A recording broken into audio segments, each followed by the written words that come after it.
changing regularly. So I have to take the backup also on the regular basis. But if it is archive, we generally do not alter or change that data. Once it is preserved, it is for long term. So we say that the retention period is also long term if it is archive, whereas retention period is short term if it is a backup. Then we can have multiple copies of backup, but it is not necessary that we cannot have multiple copies of the archive. We can have multiple copies also, but we generally do not try to make those multiple copies because it is nothing but the same data. Then we had seen that there is something called as hot cloud storage and a cold cloud storage. Hot cloud storage is we continuously keep on logging in into that cloud storage and we keep backing up that. Whereas cloud storages we might not log in on daily basis, but might be once in a year or twice in a year, something like that. Okay, so we have storage type as hot cloud if it is backup and cold cloud if it is archive. Then we had seen what are the different medias or different storage options if it is archive. So I can have my archive data stored on a tape, that is magnetic tape. But the disadvantages is that we have the size which is very small and the data access time is also very less. Less means it will take more time. Access rate is very less. If it is hard disk, we get little more storage as compared to tape, and the data access speed is also little bit more as compared to tape. But if we make use of cloud for the storage, we have storage also which is more, and we have access time also which is very less. That means within a very less amount of time we can retrieve the data. Another is, let it be anywhere, we can from any corner we can access that particular data, but that will not happen in the case if it is magnetic tapes or hard disk. Now all these media, that is magnetic tape, disk and cloud, can also be used to make the copy if it is backup. So the storage media options are same if it is archive data or even if it is a backup data. Then we had seen certain qualities of good backup. Now, whenever I want to perform a backup, and if I want to make that backup as a good backup, I have to see that I should meet all these qualities. First is the storage space. That means the amount which I'm going to copy, the space where I'm going to copy should always be more. Okay. Then we had seen that even if the space is more, I should always have a chance to increase as and when required. That is what is called as scalability. So you get this option very easily if it is a cloud type storage. Then we have something called as high availability. What is high availability? Whenever I want a data, it should be available to me as and when required. So we can in short say that it should be available to the user 24/7. And such kind of data, if it is on the cloud, you can access it from anywhere by using any of the device. Then we had seen something called as disaster recovery. What is disaster recovery? If I have a backup which is made original data at one location and backup made at one location, and both of them is inside the system hard disk. So if my hard disk gets crashed, I have no copy of that data. So in that case, what I have to do is I have to remake a data. So that does not help me to recover it. Okay, so I am recreating it. But if suppose I have copied the data on my multiple locations, that is inside the hard disk, on the pen drive, on my external hard disk, on the cloud also. So if any from any one corner also, if it is lost, I have different other multiple locations from where I can retrieve. So I am ready also to recover my data in case of any disaster that happens. That is what is called as disaster recovery. Then we had seen something called as backup security. What is backup security?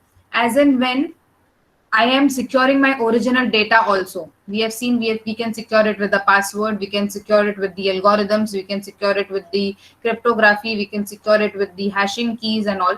So same way as we secure our original data by using these methods, we should also see that our backup data should also be secured in the same way. So whatever we use for the original data, same algorithms can be used for the backup data also to make that data secured.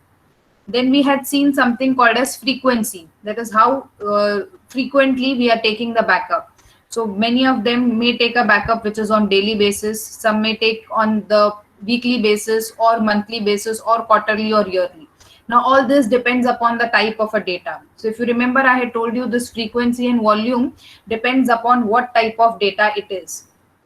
And depending on that data, we decide what volume of a space is required for storage and how frequently we should take the backup of that data. Then next is the coverage. Coverage is nothing but what type of a backup you are taking. Either you are taking a full backup which includes all the files and folders which are necessary for you, or it may be complete backup of all the files and the folders, or it may be an incremental backup, that is as and when you are changing you're taking the backup of it, or it may be a differential backup. So this coverage is how much data you are covering in terms of the backup. Then we have called as something called as separation. What is that separation? Your data should be located in the multiple places. So in case if you have separation, you will have disaster recovery. But if you do not have separation, you cannot recover from any such kind of a disaster. Then last was testing. What is testing? That as and when we keep on taking the backup, we should test that backup copy also, just in case to check whether any of the data is corrupted or not. So how we regularly keep on testing our original data, whether it is working or it is giving me the assured output or not. Similarly, we should also keep on testing our backup data also to get a correct output as and when it is required.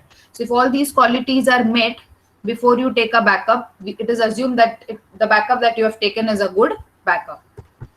Then we had seen what are the different steps for performing the backup. So we know that one of the method is manual, that is we simply copy paste, but other method is making use of the tools or making use of certain commands. So Unix and Linux always has certain set of commands to take a backup and restore. To restore, we make use of a command called as restore, but to take a backup, we use commands like tar, ufs dump, only dump, dd, cpio, and we had seen one more, that is cp, only copy. Okay, so these are the commands which are used to take the backup in your Linux and Unix. Why we use these commands, and to restore the data which is backup, we make use of a command called as restore. So we had seen first command, which was a cp command. Now what does cp stand for? It stands for copy. So what I'm going to do is I'll copy data from one place to another place, or I might copy from same place to inside the same place, but creating two copies of a same data at the same location. So both is allowed. So what is the syntax? Your syntax is cp backup file name, that is a name of a file which you want to take a backup, and the destination directory. Now this destination directory can be same where you have your original data, or it can be different if you want to make a multiple copy. So we had seen one example of it. That is when I do ls.l, that is when I list all the files and folders, I get to see that I have a file name called as file2.txt. Now what I'm doing is I'm going to make a copy of this file inside the same location where the original data is there. So I have a original data inside your home SSIT downloads. So I have gone into that folder and I'm making a backup of a file called as file2. So copy backup, that is copy, make a backup of a file2, and the location should be inside the home directory, inside SSIT, inside downloads. So when I list all the files of this home SSIT download directory, what do I get to see? I get to see two files with the same name. So one is the original one and one with this tilt is the backup one. Okay, so I have created the backup of a file2 which is at the same location. Now if you want to change the location, the only change in the command will be you have to change this destination directory. If you want to put it in the desktop, you might write /desktop. If you want to put it in some another directory like DAV directory or etc directory, just have to change the path over here. Okay, so this is how we make a copy or we make a backup by using a command called as copy. Now we had also seen that copy can be used with an option called as -p or -p. Now what does that p is used for? It is generally used to preserve the properties. So if I want that my backup file should have the same properties as that of the original file, I can do that by using a command cp with -p.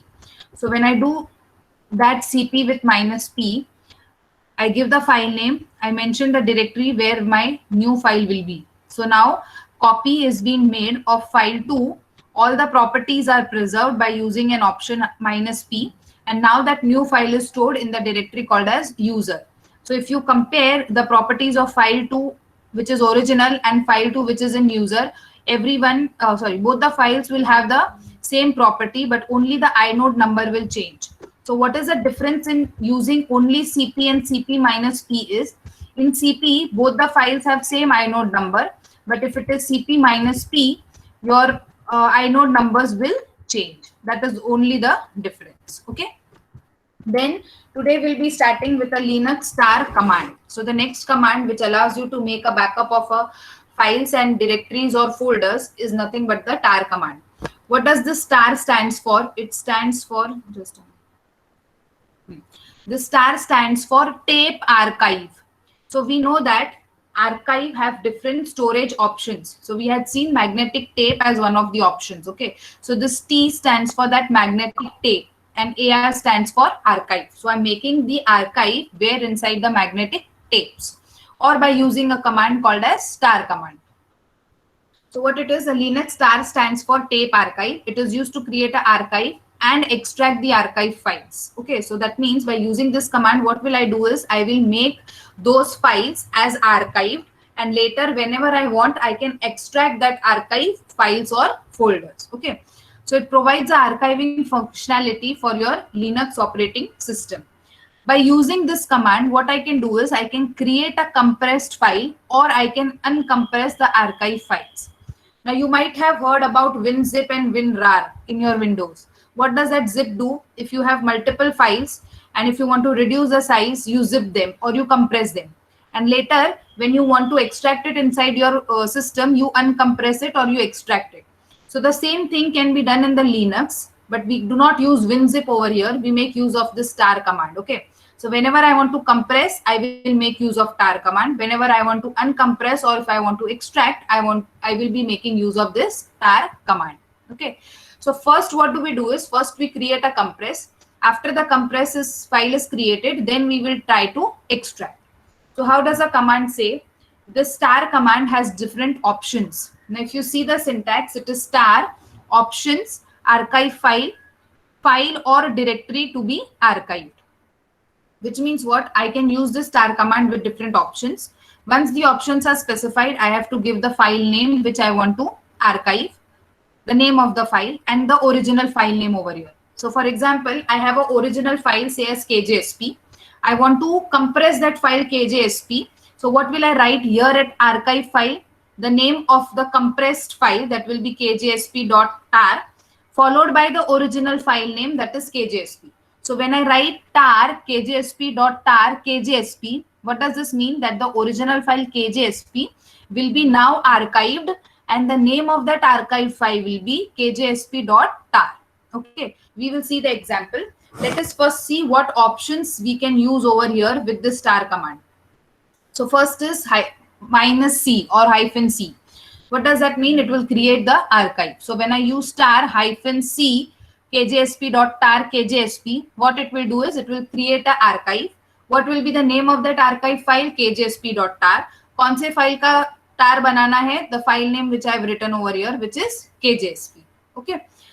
Next, I can use the another option as -x, which is what it stands for, extract the archive. So first to extract, I will have to always create. So before using all these options, it is mandatory to use option -c. Why? Because I cannot do any of these functions unless and until I have created a archive file. So before I perform these operations, I have to first create the archive. So how we create that archive? Using -c. So once I execute -c, then I can use any of these options depending upon what operation I want to perform. So for creating, I use -c. After it is created, and now if I want to extract, I will use -x, that is star with -x, followed by same kjsp.tar kjsp. So this part always remains common. Even your tar remains common, but your option keeps on changing depending upon what operation you are doing. But before you do all those operations, executing -c is compulsory. Then -f creates archive with a given file name. Now, if you see, I told you that I want the file of this archive file name I want as kjsp.tar. So if I do not give this -f, what will happen? System will give some random name and I will have to search at what was that random name given by the computer. So if you want to give your own name to that tar file or to that compressed file, you have to use this -f. So along with this -c, I will have to use -f. So what will I do? Tar -c and f. So when I write c, it will allow me to create. And when I write f, it will consider the file name which I have given. But if I do not write this f, it will by default use some own name given by the system, and then it will become difficult for a user to identify what was that name given to the tar file by the system. So it is always a good practice to give your own name. And how do you give that? By using this option minus f. Okay. Next is minus t. What it will do, it will display or list the files in archived file. So whatever is there inside this KJSP, suppose if that KJSP folder has 10 files, and if I want to know which are those 10 files, how can I list the name of those 10 files? By using the command -t. So I can use -c and t. And when I use that c with t, what it will give me? It will give me all the files which are there inside this folder kjsp.tar. Then next is -u. It archives and adds to an existing archive file.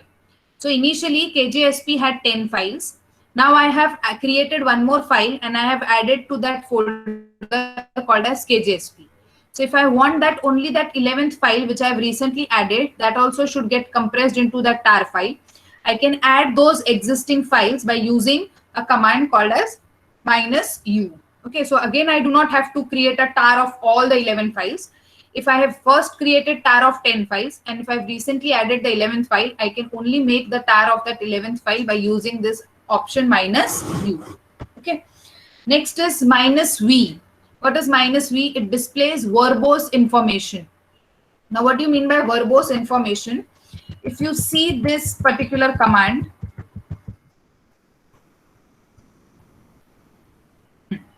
if you see this command, I have written touch tyco1 2 3 4. What is this tyco1 2 3 4? Touch command is used to create a file in Linux. Okay. So I have created 4 files with name as tyco1 2 3 and 4. I have created a directory kjsp1 2 3 4. Okay. So mkdir is make a directory kjsp1 2 3 4. Now when I list, what do I get to see? All the 4 directories as well as all the 4 files that I have made.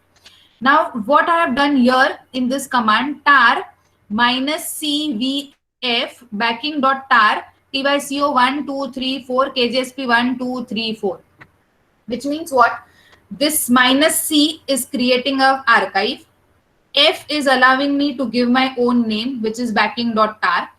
What I'm going to compress in this file is tyco1 2 3 4 kjsp1 2 3. All these 8 files will now be made inside a one file, which is backing.tar. So when I execute this, can you see this options over here? That is 1 2 3 4 kjsp1 2 3 4, which is what it is showing me, that it is doing one by one, or it is executing all these files step by step. That is पहले tyco1 हो रहा है, फिर 2 हो रहा है, 3 हो रहा है, 4 हो रहा है, then kjsp1, then 2, then 3, then 4. Why can I see this options? Because I have mentioned that v over here.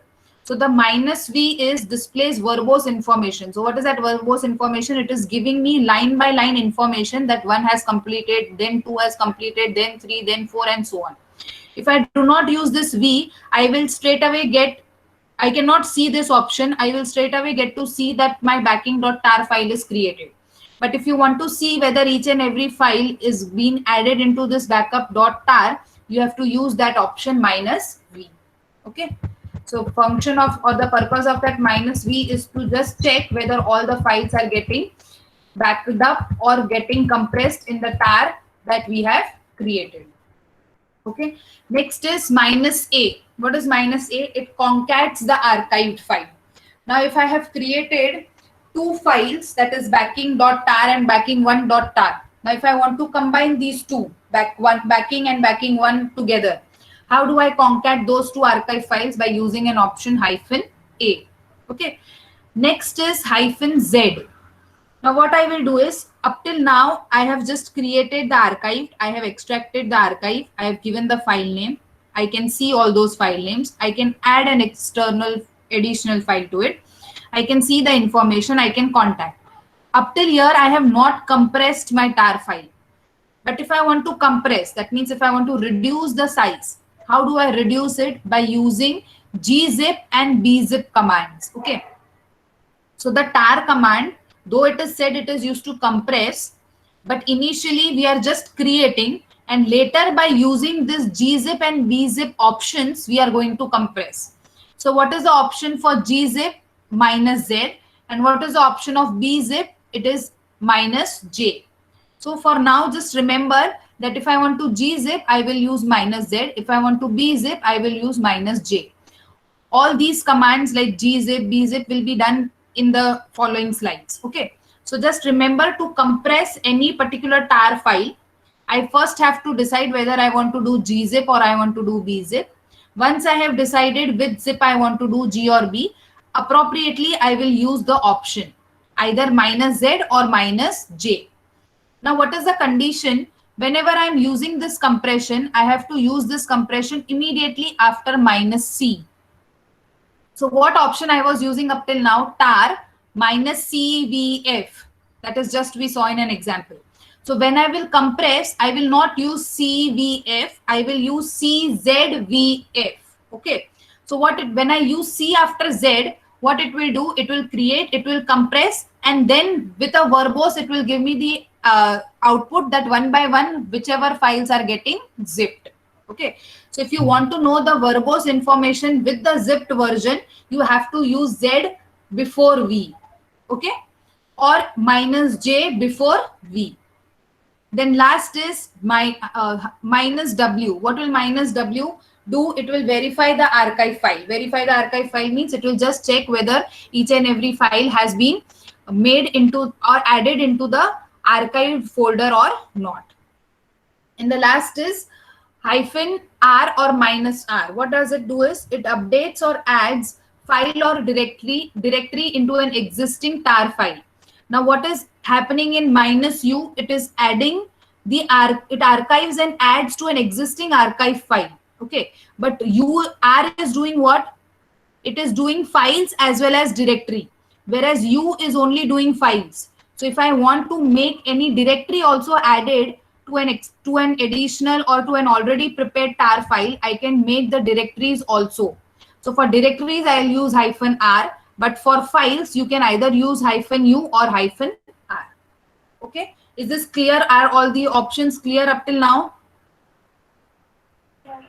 Yes, ma'am. Does anyone of you want to repeat me any of the options? Okay. So it is assumed that you have understood all these options. But remember one thing, before using any of this, it is compulsory first to create the archive. If you have not created the archive, you will not be allowed to use any of these options. Okay. Second thing to be remember is if you want to give your own file name with this minus C, you have to use F also.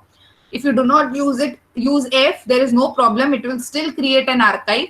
But what will happen is the system will randomly give some name to that file on its own, and then you have to go and search in the system for that particular file. So it is always better to use minus C and F together. Okay. So now let us see the example. So we have now understood what is that tar. The tar command is used to compress and uncompress the particular files and directories inside your Linux. Okay.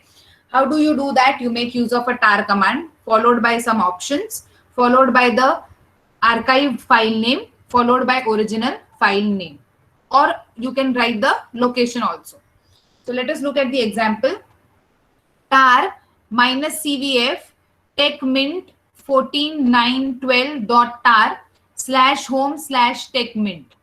Now what is this /home/techmint? It is a path. Okay. Where will this tar get created? This tar will get created inside the folder or inside the directory /home/techmint. Now you may ask me whether we have not given the original file name over here. So what does this means? You have to make a tar file of the original file which name is similar to techmint 14912. That means you have a original file जिसका नाम है techmint 14912. उसी को आपको tar बनाना है and you have to save it inside the folder /home/techmint.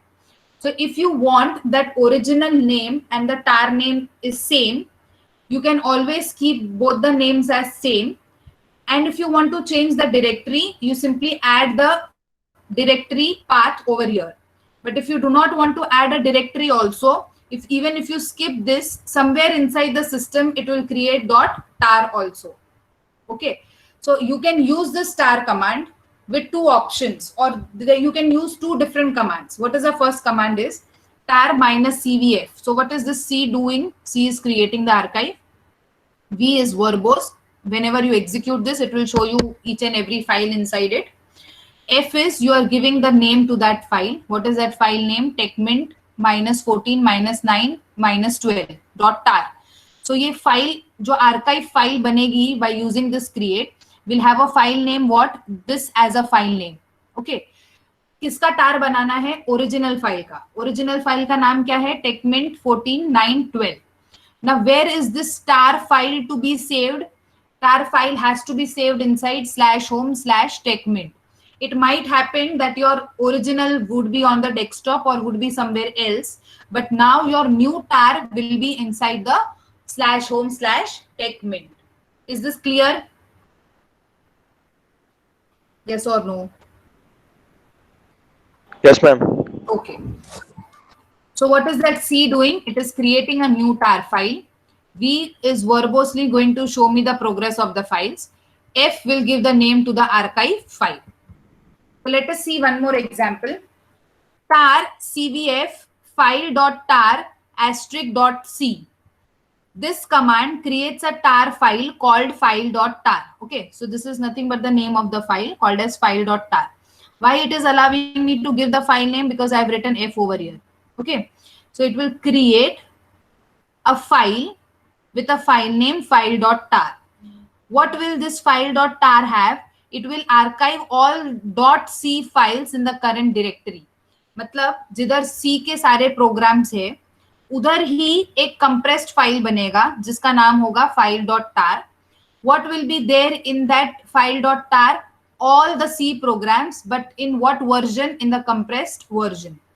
So what will I get an output as? OS.2, OS.3, OS.4. These were the files, individual files, C program files. Now all these files belong only to one file, which is named as file.tar.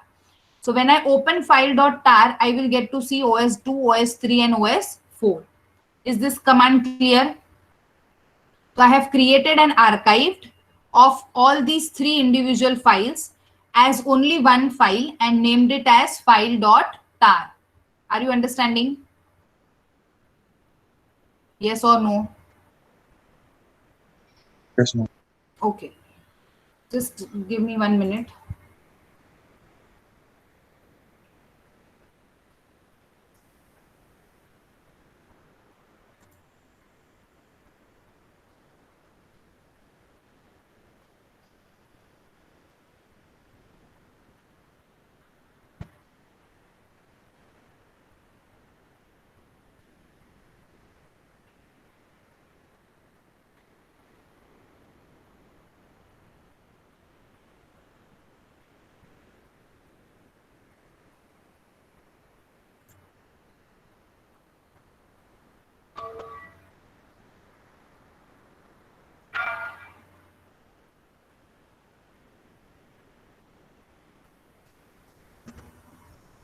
Can you see the screen?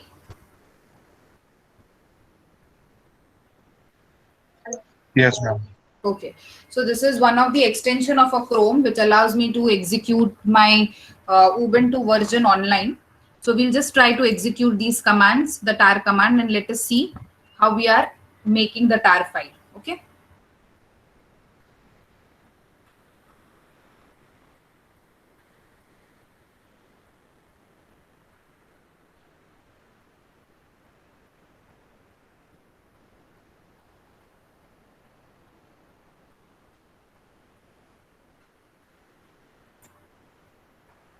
Okay, so I've created a file called as touch.py.co.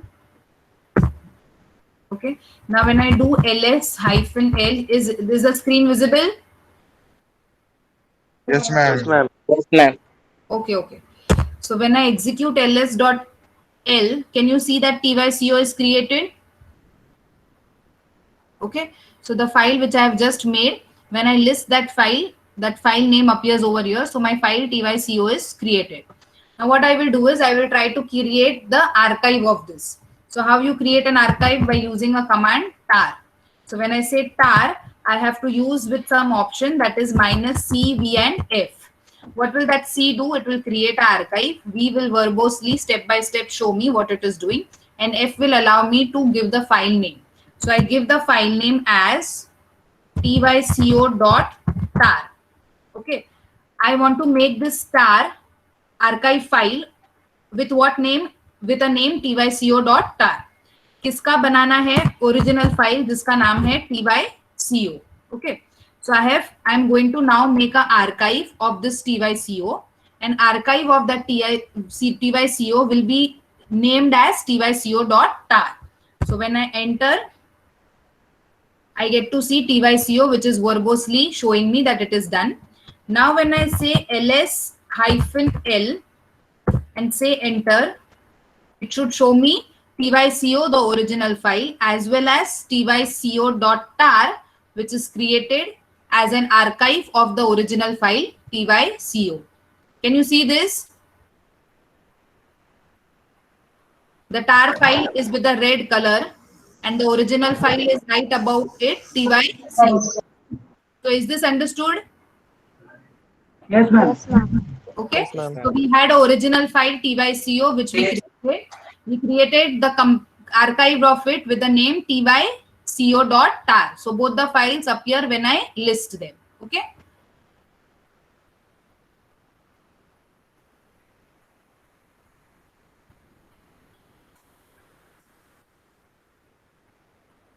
Okay.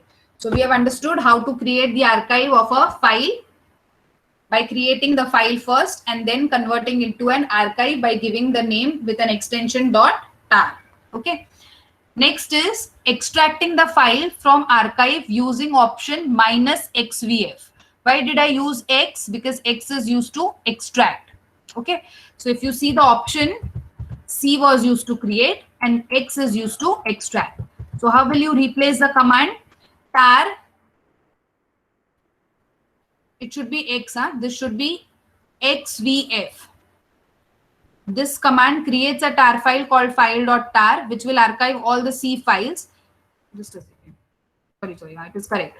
So for extracting the files, we are going to use an option -x. So what is getting replaced? Tar, minus should come over here. Tar -xvf file.tar.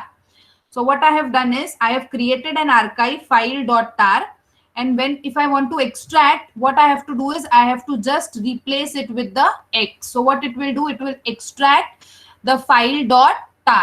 Now I cannot show you in this Ubuntu because I do not have a permissions as I'm running it as with an extension. So if you have Ubuntu at your home that is installed on your system, you can first create a folder on the desktop and then you can extract it and see your files are getting extracted on the desktop or not. So what is it doing? Archive bana diya file.tar. इसके बाद that means all these files OS2, 3, 4 अभी किस में add हो गए? file.tar में. Now when I extract तो क्या हो जाएगा? It will be removed from file.tar and it will be again separated. Separated means it can be seen individually on your system. Okay, so if you use extract, it will be seen individually. But if you create an archive, it would be found inside the file called as file.tar. Is this understood? Yes or no? Yes, ma'am. Okay. Okay. Now next is create tar.gz archive file. Now if you remember, gz is used for compression, or it is used to compress with an option gzip or bzip. We had just seen that. We can compress the files or the tar files by using gzip and bzip. So if I want to use gzip, I will use z as the option. And if I want to use bzip, I will use -j as the option. But where you have to use this z has to be used before v. No problem if you use after v also. But if you use before v, it will just show you the information that it is getting zipped. Okay. So how is the command? To create a compressed file, we use create tar.gz archive file. This command creates a tar file called file.tar.gz, which is the archived of .c files. we have created an archive of C file. What was the name of it? File.tar. We just executed, right? File.tar में क्या था? सारे C programs का compressed, archive file था. Now, if I want to zip that archive file, what I have to add is .gz extension has to be added. Along with it, what I have to use is I have to use an option Z. So now I told Z can be used before also, it can be used after also, but we'll make a practice of using before V. So when I say command tar cvzf file.tar.gzc, what it is going to do is it will create a zip version of file.tar. Why it will create a zip version? Because I have used an option Z, but the zip version will have an extension .gz. Okay, so let me again show you with that example that we just do.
Is the screen seen?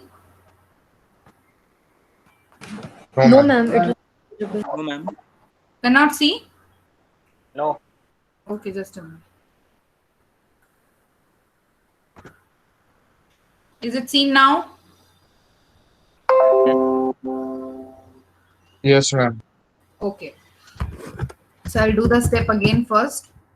Touch KJSP. So this file is created. If I want to see, I'll use ls-l. It will show me that a file KJSP is created. Now first I will create an archive of it using a tar command. So tar -cvf. So C will allow me to create a tar file with a file named as kjsp.tar. This tar should be made from the original file kjsp. Okay. Again, when I do ls-l, it will show me the original file kjsp as well as the tar file kjsp. Now what I'm going to do is I'm going to zip this tar file. So how do I zip it? For zipping, I make use of a command kjsp.tar.gz. And how do you zip that? By using or by adding an option Z to your option of the tar. So when I say tar -czvf, I will have a name as kjsp.tar.gz of my file kjsp. So what is this going to happen? It is going to zip. It will be showing me the verbose. The new zip file which I create will be kjsp.tar.gz. So it is showing me the verbose. Now when I say ls-l, it will show me the zip file created with a name kjsp.tar.gz. The original archived is kjsp.tar and the original file without archive and without zip is kjsp. Is this understood to you? Now if you observe, your tar file had the size 1024. When I have zipped it, the size has become 113. So I have zipped kjsp.tar and after I have zipped, the size is been reduced. Can you see this? Yes, ma'am. Okay, so if I want to zip, I have to make use of this gz option along with a minus z into the tar command. Is this understood up till here? Ma'am, can you show what happens with CVZF? CVZF. Okay, wait. Now when I say tar minus CVZF, AJSP dot tar dot gz AJSP sorry, ls minus l. Same. Why there is no change? Because there is no, if you put z ahead or if you put a z behind, since we have added a v as verbose, it is going to show me this KJSP option. But if I do not put that, say suppose touch tyco, now when I say ls hyphen l, it will show me tyco created. Now when I say tar hyphen cf, and if I use tyco dot tar, and when I say tyco, it did not show me that it is creating the, or it has created the copy of the file inside it. Directly it showed me the new prompt. But what was happening before? If you see, before it was showing me that as soon as you add v, it is showing that it is the file, this is the file which, or the information of a file was displayed over here. But if you do not use that v, it is not going to show any information. Directly if you have to do ls minus l and check that tyco and tyco tar is being created. So no problem if you use z before or z afterwards.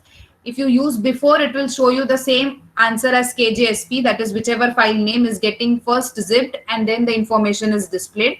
If you put it afterwards, since it has a v, it has to display the information.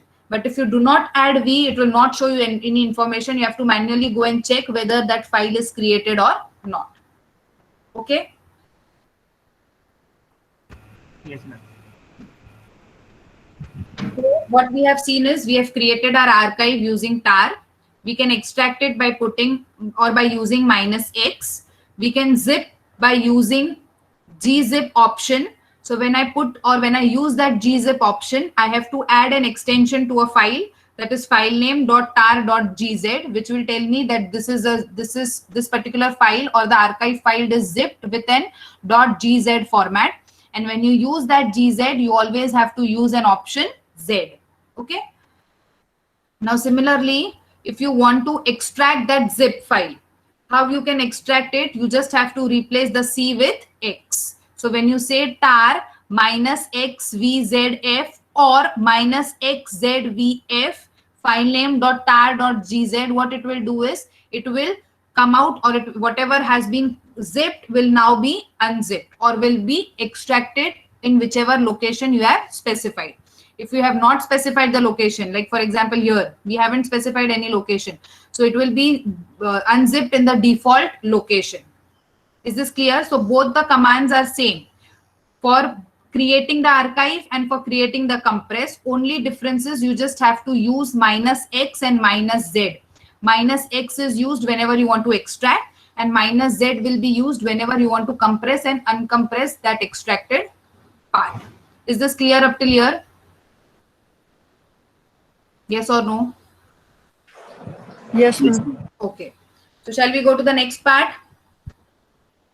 So the next is backing up your entire Linux system with resync.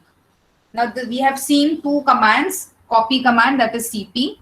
We have seen tar command, how to create a zip file and how to compress and how to extract that zip file.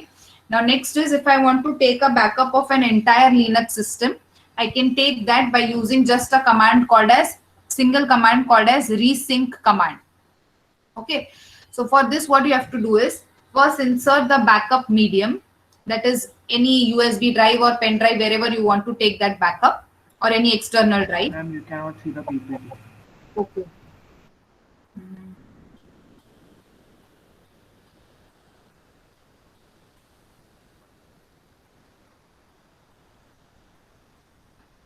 Is it seen now? Yes, ma'am. Yes, ma'am. Okay. So our next topic is taking a backup of an entire Linux system by using a rsync command. Now, what is that rsync? If I want to take a backup of all the folders or files which are there inside my system, by using just that one command rsync, I can do that. Okay. So what is the first step is we will put a backup drive that is on whichever hard disk or pen drive I want to take a backup. I will just insert that into my system. After inserting them, I have to find which is the drive letter. As soon as you insert any pen drive or any hard disk, you will find the drive letter into my computer, F or X or Y or Z, something like that. So you just have to identify which is that letter. So for our example, or in this example, we have a letter called as F disk minus L. Once it has been done, the entry of this will be made inside your DEV directory also. If you remember, I had explained you whenever you insert anything into the Linux system, any device, the entry of that device is always made into a directory called as DVE. So you have to take the path of that entire disk from that DEV directory. So the path is /DV/SDB1. After you have identified the letter, that which is the drive that you have inserted, and where is that entire path of the drive. Once you have identified these two things, you have to mount it. Okay, so how do you mount? You mount by using a command called as mount. So you execute sudo mount /dev/sdb1/mount. Okay, so what is this command going to do is it will mount the device. Why this mounting is required? Because we are going to take a backup into an external device. So if any external device is inserted into the system, and if you want to use that, if you remember, I had told you, you have to mount that. So once it has been mounted by using this command, that means the user can use that device. So what I want to use that for, I want to use it to take a backup. How I'm going to take that backup? By using an rsync command. So after I have mounted that device, I will straight away do the backup. How I will do the backup? By using this command rsync. So what you have to do is you have to type this in the terminal or the command prompt. What are you typing? Sudo rsync minus small a axv slash exclude slash dev slash proc slash sys slash tmp slash run slash mount slash media slash lost plus found slash mount. Now what is all this? I have told to take a backup. By using which command? By using a command rsync. So by whenever the computer will see this command, it will understand that it has to take a backup. What does this rsync say? That it will take a backup of the entire system. But what I have told it to exclude something. Though it will take a full backup, but I have told in the command that you have to exclude. What you have to exclude? You have to exclude dev directory, PROC directory, system, temp, run, mount, and media, and lost and found. Whatever you write inside these curly braces will be excluded when it takes the backup. Okay, this is optional. If you do not want to exclude anything, you just simply execute sudo rsync this slash mount. It will be executed.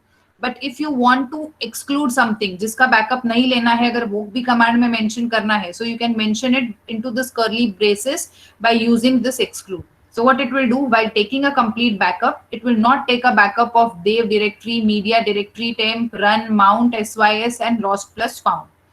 Okay. After this, if you see, I have closed the round bracket and I have written something called as mount, MNT. What does this mean is, you have to take this complete backup inside the mount. Have I specified what is the mount? Yes, my mount is /dev/sdb. So whatever drive, that is F disk minus L, which is there inside /dev/sdb, you have to take a complete backup of it and store inside that mount. Is this clear? Yes or no? If I want to take a complete backup, use rsync. Before that, if you are taking a backup onto some external media, see to it that you mount that media.